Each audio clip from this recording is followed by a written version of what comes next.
The heat was a physical presence, a weight on my shoulders as I knelt in the dirt between the rows of tomato plants. It had been 1,095 days of this heat, this suffocating silence, this farm that had become a monument to their absence. Every morning the sun rose on the empty space where their roadside egg stand used to be. Every evening it set on the two empty chairs at our dinner table. The distant rumble of Garrett's tractor was a lonely, mechanical heartbeat. The only answer to the questions I screamed into my pillow at night. Where are you? Are you safe? Do you remember me? I saw the cruiser first, a dust cloud rising behind it on our long gravel drive, a harbinger of doom in the shimmering July air. Then two other cars followed, sleek and dark like city predators straying into the countryside. My stomach, a place long accustomed to the dull, constant ache of grief, clenched into a knot of pure ice. In 3 years, the police had become strangers. Their presence now meant change. After so long in an agonizing stasis, any change could only be a plunge into a deeper hell. Sheriff Daniels, a man who used to buy eggs from my daughters and ruffle their hair, wouldn't meet my eyes as he stepped out of his car. His face was a grim mask, his usual friendly demeanor erased. The two state detectives he brought with him were strangers, their bodies held with a rigid posture that felt alien on our land. They herded me into my own kitchen, their sterile presence a violation of the room where Nora and Cora used to steal cookie dough from the bowl, their giggles echoing off these same walls. Mrs. Whitfield, the older detective Morrison began, his voice devoid of warmth or pity. He placed a tablet on the oak table Garrett's grandfather had built. A magnet fisher found an old milk can in Cedar Creek this morning. He didn't need to say more. Time seemed to warp, to bend around his words. The air grew thick and heavy, and the ticking of the kitchen clock became a deafening drumbeat in my ears. I saw it in my mind before he showed me the picture on the tablet's cold screen. Our old farm logo, the simple drawing of a cow that Garrett's father had designed, a symbol of a life that no longer existed. Then came the next photo, something wrapped in a blue tarp with yellow stripes. A small, terrible shape. The world tilted on its axis and the linoleum floor rushed up to meet me. I felt Garrett's hand on my arm, his presence the only thing keeping me upright. He'd come running from the fields, his face a mirror of my own horror. The remains are consistent with a child of Nora's age, the younger detective Chen said, her voice a gentle wound that only made the pain sharper. The words were nonsensical, a foreign language I couldn't comprehend. Remains. Consistent. Age. They were clinical terms for my daughter, for Nora, who loved the scent of rain and the feel of kitten fur, who had a gap between her two front teeth when she smiled. She wasn't remains. She was a ghost in this house, a phantom limb we still felt aching every single day. We have to treat this property as a potential crime scene, Morrison stated flatly. The words hung in the air thick with poison. Potential crime scene, my home, my garden where I still planted their favorite sunflowers every spring, the barn where they learned to ride their first pony, their small hands gripping the reins. You think I couldn't form the thought. The accusation was a monster too hideous to name, and it was sitting at my kitchen table. As their technicians swarmed our land in white coveralls, their equipment beeping and flashing like malevolent insects, a new kind of terror began to bloom inside me. It wasn't just the grief for Nora, a grief now given a horrifying final shape. It was the icy, sickening realization that in their eyes we weren't grieving parents. We were suspects. The farm wasn't our sanctuary. It was Exhibit A. The days that followed were a blur of yellow tape and whispered condemnations. Our lawyer, Sarah Thornton, was a fierce, protective shield, but she couldn't stop the sideways glances at the grocery store. the cars that slowed to a crawl as they passed our driveway, their occupants staring as if we were a roadside attraction. The local news van became a permanent fixture at the end of our road, a vulture waiting for a fresh kill. The reporter, a young woman named Kelly Martinez with predatory eyes, painted us as monsters on the 6 o'clock news. She spoke of life insurance policies we'd taken out for our children's college funds, twisting prudence into motive. She mentioned financial struggles that every farmer in Iowa faced, making them sound like a prelude to murder. The world had shrunk to the boundaries of our farm, and within it, Garrett and I rattled around like ghosts, the silence between us growing heavier each day. The unspoken accusation hung in the air, a toxic fog. Did he wonder? Did some dark part of his mind look at me and question? Did he see a flicker of doubt in my eyes when I looked at him? We were two people stranded on a lifeboat, beginning to suspect the other of drilling a hole in the hull. In this suffocating new reality, only Walter Brennan, our neighbor, felt real.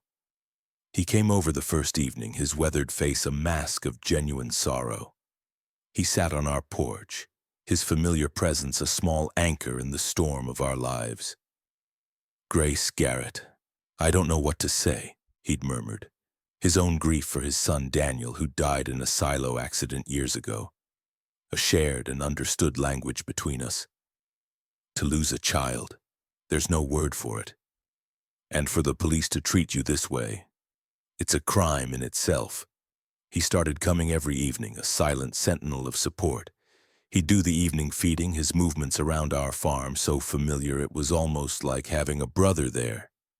He knew which feed Buttercup, our old mare, needed for her arthritic teeth. He knew the chickens had to be locked up tight before the raccoons came out. His practical, steady help was the only thing that kept us from completely falling apart. He was a piece of the old world, the one before the girls vanished, a world where neighbors were family and kindness was a currency. He'd bring over casseroles, fix a loose fence post, and talk to Garrett about crop prices, a small slice of normalcy in our abnormal lives. But even his kindness couldn't silence the voice in my head, a frantic whisper that had started the day the police came. It told me I was missing something. Some detail, some memory from that last morning was lodged just out of reach, a splinter under the skin of my consciousness. I'd lie awake at night, Garrett's tense, sleeping form beside me, and I'd replay those final hours. The girls at the egg stand, their laughter carrying on the summer breeze. Cora's scraped knee from her bicycle. Nora's excitement about the new library book she was reading. It was all so painfully, terrifyingly normal. There were no shadows, no strange cars, no sense of dread.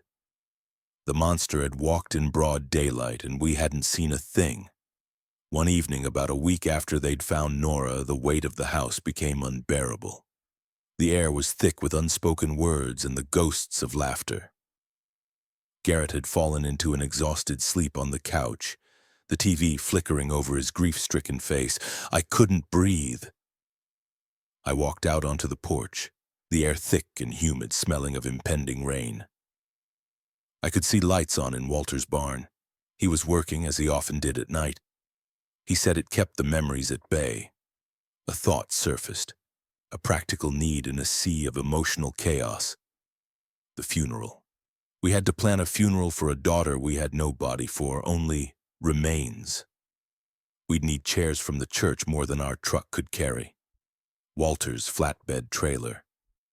I could ask him now. I could do something, anything, to feel like I was moving forward instead of drowning in the past. The walk across the field between our properties was a path worn by decades of friendship, now a journey through a landscape of dread.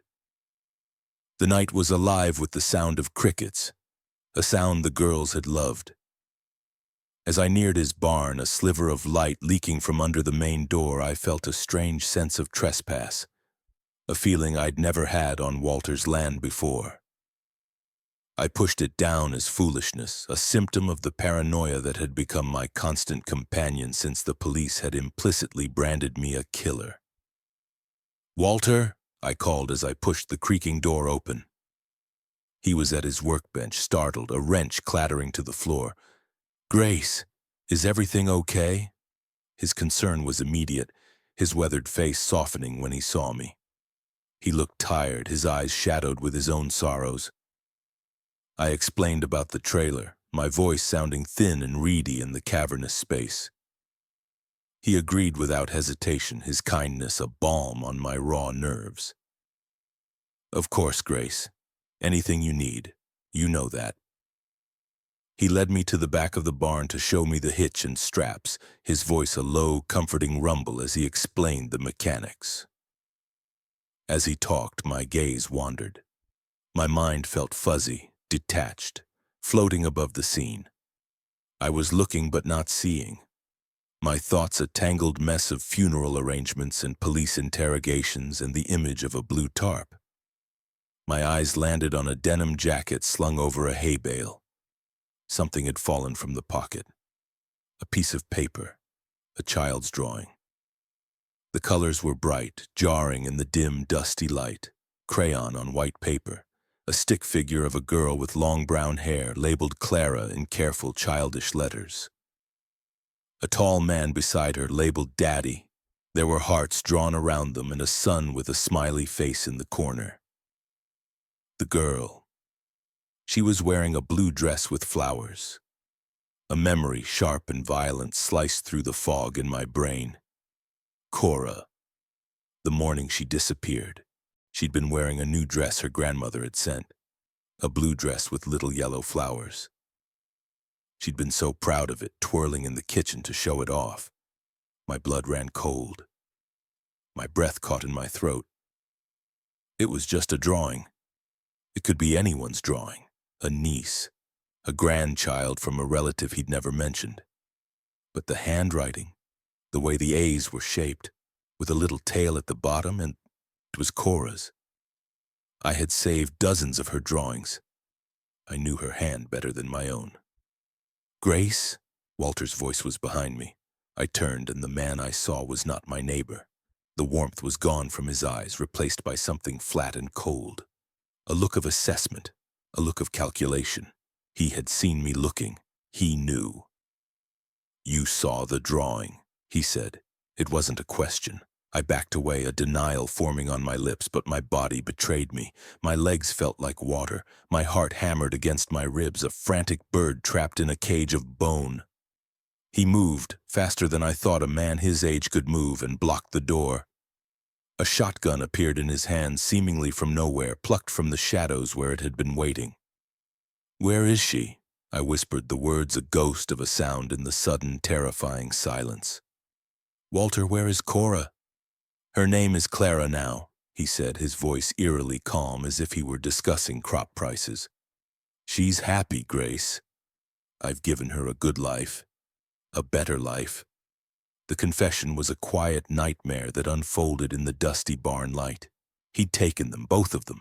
He'd kept them here, just across the field, for 3 agonizing years. The sickness, the fever, Nora dying in his care because he couldn't risk a doctor. The unspeakable act of dismembering her to fit her into that milk can. All of it tumbled out, not with remorse, but with a strange defensive pride. He was the hero of this story, the savior. He forced me toward the back of the barn, to a section of wall I'd seen 100 times and never truly looked at. A hidden door. Stairs leading down into the dark, secret earth. The air that rose from the opening was stale, used. The room below was a prison disguised as a little girl's dream. Pink walls, butterfly decals, a bed with a handmade quilt. And at a small desk, a girl was drawing. Cora, taller, thinner, her face no longer round with babyhood but sharpened by the cusp of adolescence. But it was her. The sight of her alive, breathing, was a miracle and an agony that tore me in two. My name for her tore from my throat, a raw sound of love and pain. "Cora!" She flinched and scrambled away, her eyes wide with the terror that was directed at me. "Daddy," she whispered, her voice trembling as she looked at Walter. "Who is she?" The word daddy was a physical blow that knocked the air from my lungs. He had stolen her name, her past, her memories, her mother. "This is the woman from the accident, Clara," Walter said, his voice of venomous comfort weaving his poison. "The one who hurt your sister." The lie was so monstrous, so complete that for a moment I couldn't breathe. He had poisoned my daughter against me. He had made me the villain in her own stolen life. I tried to speak to her, to reach her through the layers of lies, mentioning our private jokes, our favorite pancake shapes, the name of her speckled hen, Freckles. Anything that might spark a memory.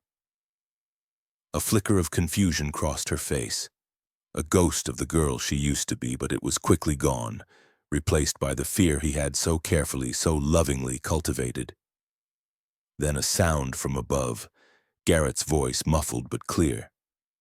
"Walter, have you seen Grace?" He was here. He'd woken up. He'd come for me.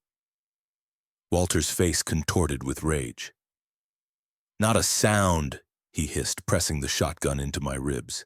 He ran up the stairs, pulling the hidden door shut, leaving me in the pink-walled prison with my stranger daughter. I heard their voices above, Walter's casual, neighborly lies. Garrett's rising concern. This was it. My only chance. If Garrett left, Walter would come back down, and this story would end here in the dark beneath the earth, with my daughter watching. I thought of Nora, dead because of this man's madness. I looked at Cora, alive but lost to me. A fire I didn't know I possessed erupted in my soul, burning away the grief and the fear. I launched myself at the stairs, my hands raw as I fumbled with the hidden latch and burst through the door, screaming the only words that mattered in the entire world. "Garrett! He has Cora! He has our baby!" The world exploded into a chaos of violence and desperation. The struggle, the gun between them, Garrett's roar of pure animalistic fury as he finally understood the depth of the betrayal. I ran for the house, for the phone, for help, my lungs burning, the sirens in the distance, a prayer being answered by a screaming chorus. When I returned, brandishing the pistol Garrett kept in the kitchen drawer, the yard was already a galaxy of flashing red and blue lights. The fight was over. Walter was on the ground, wounded and writhing. Garrett was standing, breathing, alive. I didn't wait for the all-clear from the swarming police. I ran back into that hellish room and took my daughter in my arms. She fought me at first, her small fists beating against my chest, crying for her daddy. But I held on, whispering, "I've got you, baby. Mommy's got you. You're safe." I carried her up the stairs and into the flashing lights of the real world, her small body finally limp against mine, her sobs quieting to whimpers. Garrett was there, his face streaked with tears and dirt, and for a moment we were a family again. A broken, shattered, but breathing family. Cora looked from my face to Garrett's, then back towards the barn where they were loading Walter onto a stretcher. "Daddy?" she called out, her voice small and lost. "What's happening to Daddy?" In that single heartbreaking question, I understood the true nature of what Walter had done. He hadn't just killed one daughter and kidnapped the other. He had hollowed her out and built a new child in her place. I had found my daughter, but the long, dark, impossible walk to bring her home had only just begun.